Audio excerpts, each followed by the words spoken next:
Well, welcome to prayers, everyone. This is an unusual prayers because we've actually having a conversation. Maybe we should do this a lot more. We're going to drop the formalities today.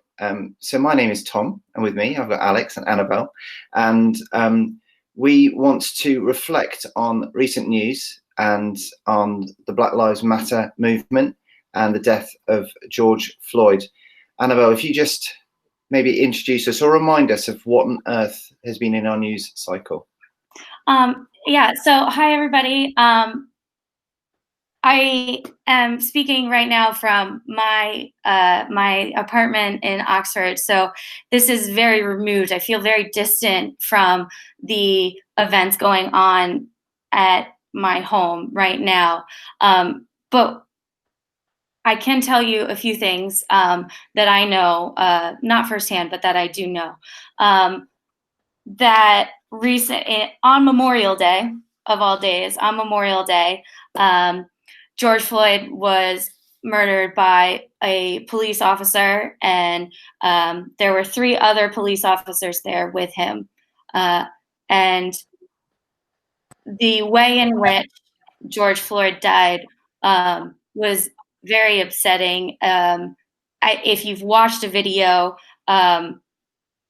you'll know that. If you haven't, know that before you watch it. As a result of this, there have been massive protests all across the nation, some here in the UK, across the world as well. And these protests have shocked the nation by how quickly they came into action, by how expansive they've been, and also the images of them have themselves been troubling.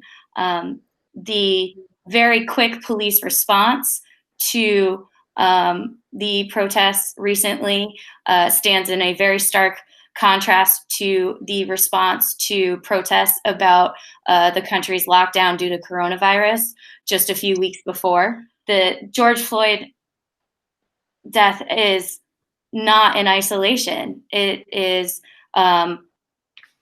in quick succession to the deaths of Breonna Taylor, Ahmaud Arbery, and so many other Black names, so many, Eric Gardner, Freddie Gray, Sandra Bland, Philando Castile. There are so many names. Yeah. That is exhausting. And I'm going to stop talking now because it's not. Well, I could your talk. point, I think, is also this is, although you've listed a whole lot of American names, this is not just an American issue. Now, these prayers came out of a conversation initially from Alex talking to me and getting in touch, and then us saying, okay, what do we do?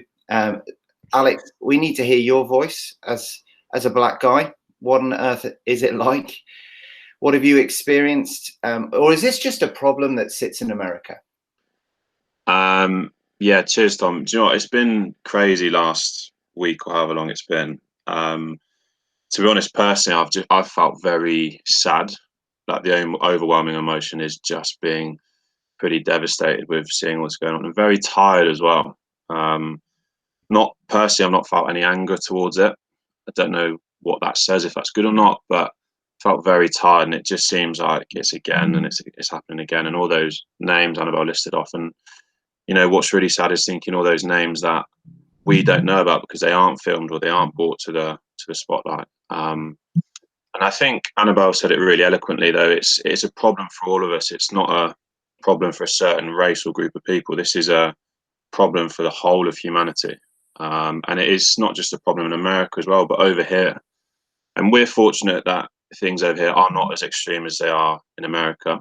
But that's not to say there's not a problem. And like Annabelle said, we really need to address that. Every single one of us, we need to look inwards, and we need to acknowledge that racism is a problem, a massive problem that we play a part in. We either play a part in by actively being part of the solution and educating ourselves and taking positive action, or we do nothing and we stay as part of the problem and we perpetuate this racist system which is happening on both an individual and kind of an institutional level.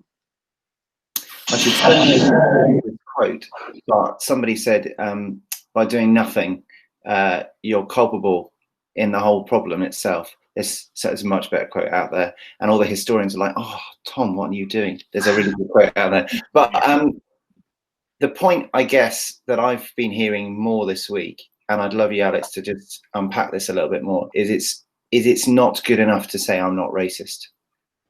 Yeah, definitely. And we spoke about it a little bit earlier in the week. And sometimes people say, well, I've got black friends, or I don't see color, or I'm not racist. And that's brilliant. Those three things, they have good intentions, but that isn't enough. You have to do more than that. It's not simply enough to be not racist.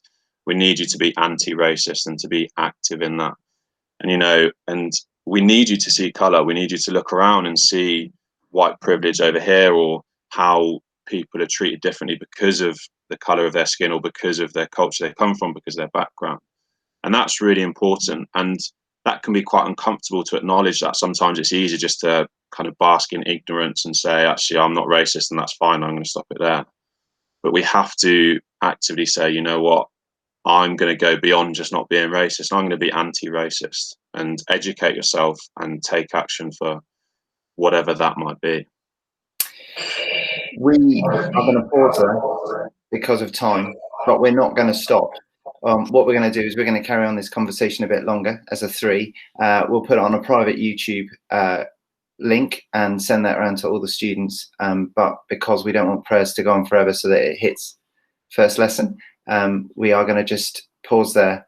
And my hope and my prayer is that is absolutely that this is not just a one-off thing. This is part of us as a community, and part of us as a nation, and part of us as a world, saying George Floyd's death can actually be a catalyst for a real permanent systemic change. Okay, cool. Thanks, guys. Thank you. Cheers, Tom. Cheers, Anna. Right.